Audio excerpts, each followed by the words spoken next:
tahun 2023, sesuai dengan laporan in-house, PIS membukukan revenue sebesar 3,3 miliar US dollar yang artinya peningkatan 18% dibandingkan tahun sebelumnya. Sementara untuk net profit after tax tumbuh sebesar 48% menjadi 304 juta US dollar dengan EBITDA sebesar 979 juta US dollar dan aset di 4,1 miliar. Pertumbuhan ini banyak didorong oleh pertama, memaintain captive market, kemudian juga kami melakukan ekspansi yang agresif ke non-captive market sebesar 11% dari sebelumnya 7%, dan juga dengan penambahan customer base dan rute internasional yang saat ini telah mencapai 50 rute internasional. Hal ini disupport dari kantor kami di PIS Asia Pasifik di Singapura dan juga PIS Middle East di Dubai. Kami juga melakukan efisiensi operasi, dalam hal ini tonnage management dan juga investasi kapal ramah lingkungan sehingga secara cost juga bisa lebih diperbaiki. Secara financial kami melakukan cash flow management, kemudian menjaga financing cost dan juga memonitor pergerakan kurs mata uang sehingga kami bisa membukukan FX gain sebesar 11,6 juta US dollar.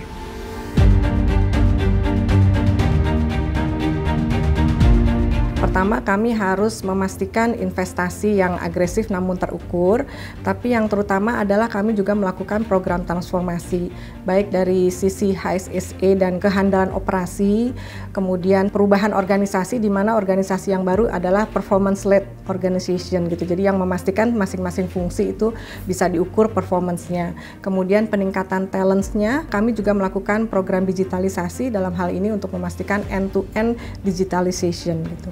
Dan terakhir adalah roadmap untuk ESG. Dalam hal ini tadi kami melakukan pengembangan untuk kapal-kapal yang ramah lingkungan, kemudian kami memonitor emisi dan sebagainya.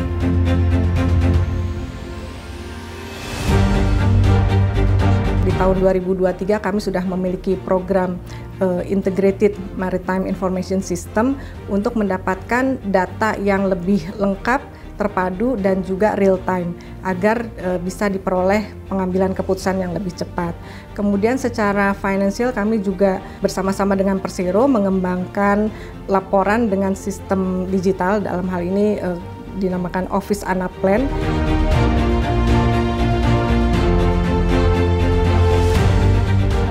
Pertama tentunya kami harus menyediakan internal financing, dalam hal ini berupa laba ditahan dan juga kas dari aktivitas operasi.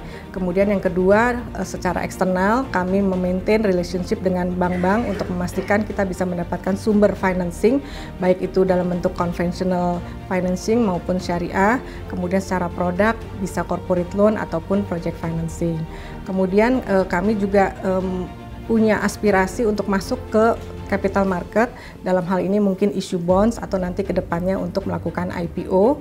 Kemudian program lain adalah dalam bentuk co-ownership sebagaimana yang telah kita lakukan dengan BGN ataupun nantinya dengan partner-partner yang lain, dan melakukan penjajakan untuk mendapatkan mitra strategis dalam bentuk JV dan sebagainya.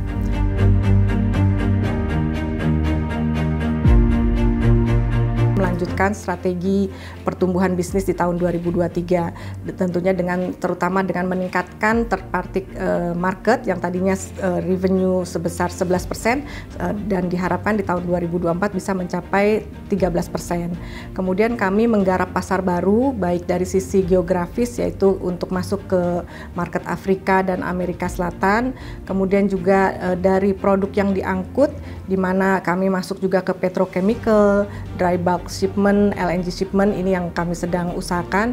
Kemudian dari sisi jasa yang diberikan, dalam hal ini di sisi PTK, Pertamina Transkontinental sebagai anak perusahaan kami berusaha untuk terus memperluas market di upstream services.